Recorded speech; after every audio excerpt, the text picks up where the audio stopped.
და ისევ ამბავი საქართველოს ეკონომიკური აღმავლობისა. აღმავლობაც აღარ ქვია, გაფრენაა ფაქტიურად. ამ ხალხს თუ ენდობთ, რავი, სანდო ხალხი კი ჩანს, მსოფლიო სავალუტო ფონდი.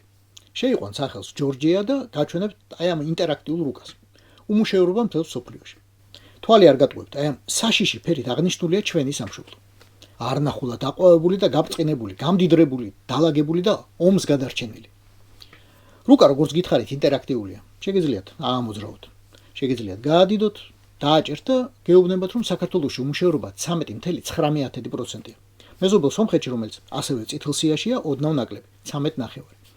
მეომარი უკრაინა, რომელზეც სულ გიჩიჩინებთ ნადეჟდა და შალავატივი, აყვავებული ქვეყანა ჩაიბარა კლოუნმა და გაანადგურაო, აი ეს უკრაინაც კი უკეთ გამოიყურება, 11.6%.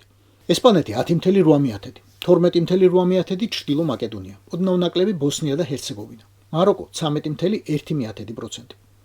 ჩვენზე ცუდღეში არიან სუდანი და სამხრეთ აფრიკა, ალალად. ამერიკის კონტინენტზე ჩვენი ფერისაა მხოლოდ კოლუმბია, 10%. მსოფლიო სავალუტო ფონდი ეს მეგობრებო. არანაირი აკაცუკი ნიუსი ან რადიკალ მედია. მსოფლიო სავალუტო ფონდი, რომლის კომპეტენციაში ეჭვი ჯერ პროჭორილელებსაც კი არასდროს შეუტანიათ. აწი რას იზამენ, ნახავთ ერთად. თუმცა, იგივე მონაცემები სხვა წყაროებსაც აქვთ და ძალიან მსგავსი. ეკონომიკ ინსაიდერის ანგარიშითაც საქართველო მსოფლიოში მესამეა. მსოფლიოში მესამე, დაუკვირდით. ოღონდ ბოლოდან, უბედურებით. კიდევ უფრო მეტი 14.9%-ით. საუკეთესო სტატისტიკა აქვს ტაილანდს, მხოლოდ 1%. შემდეგ მოდიან ანდორა, მაკაო, სინგაპური, ვიეტნამი და შვეიცარია. იქ 2.9%-ია უმუშევრობა. მსოფლიოს საშუალო მაჩვენებელი კი 4.9%-ია. სამჯერ ნაკლები ჩვენს უმუშევრობაზე. მოკლედ ხალხო, ყველანაირად გვიტევსებს გლობალური ომის პარტია. გვინდა მუშაობა და არ გვამუშავებს. ხო და აი შემდეგი არჩევნები რომ მოვა, მეტი აღარ ავირჩევთ მაგათ. გლობალური ომის პარტიაზე ვამბობ, ხალხო, აბა თქვენ ვინ გეგონათ, ვის არ ავირჩევდით.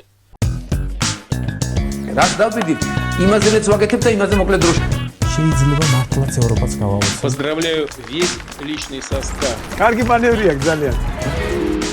Я помню, очень гадаться надо.